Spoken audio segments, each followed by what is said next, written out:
Hey guys, it's Scott. Just going to take a look at the three horses I think that'll be sucker bets in 2023 Kentucky Derby. And you might have heard that term if you've been to the track a few times. People get to talking after the race, say, that horse's bet way down winds up being a sucker bet, and the horse doesn't do anything, but people put a lot of money on it. That's what I'm going to try to cover in these videos. And the first horse where I'm getting to is Mage. And Mage is trained by Gustavo Delgado. He'll be known for being second in the Florida Derby. And, it looked like Turn for Home in that race. He was going to win the race, and Forte was going to come in second. But at the last minute, Forte really rallied and, came home and took first. We're going to look at the times for that race, using the GPS tracking. And, it shows coming home measuring 33.39 miles per hour. Forte, 35.55 miles per hour. The stretch called 3604 to 3598. So to me, it really shows that that last furlong that Mage really tired out, and Forte was still coming on strong. So I think I'd rather have Forte out the race. Forte had to cover more ground.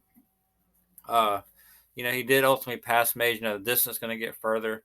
Mage is still like the race, so he certainly could improve. But people's going to see that big move where Mage took up for first, and instead of being maybe 20, 30 to one, I can see him wind up being 15 to one, and that take a lot of the value out of a horse that you want to find the best bang for your buck. And I think that's ultimately. I personally don't believe Mage is going to win the Kentucky Derby, but I think people's going to bet him, and at the end of the race, people look back and say, "Yeah, I shouldn't have bet that horse." So for me, Mage is going to take the first spot. Coming at number two on my list is going to be Two Fields. Two Fields is known for winning the Jeff Ruby Stakes. Got to get third in the Risen Star. He actually got passed by Angel Empire in that race in Sun Thunder, and then he also got second in the Comp Stakes. So, but we're going to take a look at the race on turf. People wanted me to pull up Two Fields as Jeff Ruby Stakes. And, you can see the time 39:03, 36:80, 37:70, 37:69, then finished up at 35:89. There's nothing really in this field that I would say that was worth anything that he beat. I'll consider Major due to, a big pleasure horse or, Fantastic again. He's a Wesley Ward horse. I don't think that horse is, worth anything. So, for me, none of these horses scream like, yeah, he beat some real good quality competition.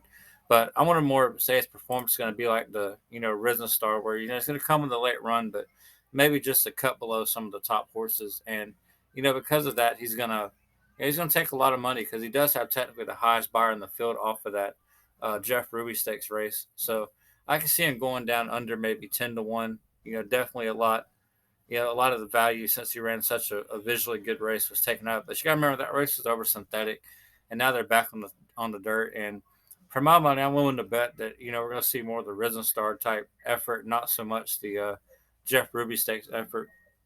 And last but not least, the third horse I'm going to get into is Dermisota Gake, and I actually put this horse as the three horses I think can win, and I still think Japanese horses are, they're doing really good right now. But the problem is everybody's talking about this horse. You watch all the videos, all the channels. Everybody's Dermisota Gake, Dermisota Gake. Watch out for Japan. Watch out for Japan. So you hear people talking. Where do you think that money is going to go on Derby Day? It's going to go towards the horse everybody's talking about because it's everybody eventually watches the same videos and it's just the name's going to get circled around. And he looked very impressive winning the UAE Derby. And I actually got to watching his horse's previous races, and I didn't come away as impressed. I don't know why I looked so impressed on the UAE Derby. That might have something to do with the Sire Monier biscuits that ran really good over that track. But I'm not even sure Dermisota Gake is going to wind up being the a front runner or really up on the pace of the Kentucky Derby because a lot of his race he actually ran further back than what I realized. So for that. And I think the pace is going to be slower this year, definitely a lot slower than last year's fast pace. So for me, I'm going to lean, I'm going to say Dermisota Gake for the value for potential performance might not be there. At 15, 20 to 1, certainly you could take a chance on the horse, winning the Kentucky Derby. But at 5 to 1, who I think could be the second choice, I think he's going to, um, there's gonna there's gonna be a lot of money for a horse that could certainly finish way off the board. So for that reason, I think the risk reward is definitely cut in half. And if this horse does run off the board, you're gonna look back and say, man, that horse is not worth 5 to 1. But that's the three horses I like in the 2000 or three horses I think will be the sucker bets of the 2023 Kentucky Derby. And